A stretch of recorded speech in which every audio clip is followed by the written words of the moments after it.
በኢትዮጵያ ኦርቶዶክስ ተዋሕዶ ቤተክርስቲያን ማህበረ ቅዱሳን አዳማ ማዕከል 16ኛውን ዙር ሐዊረ ሕይወት ወይም የሕይወት ጉዞ አዘጋጀ።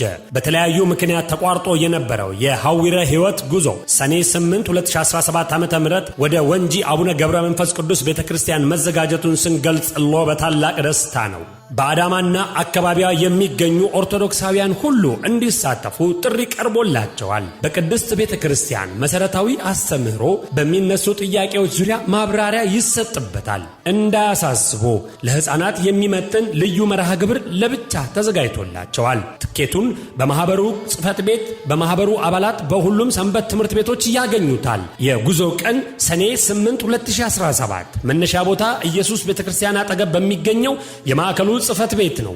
መነሻ ከጧቱ 12 ሰዓት ተኩል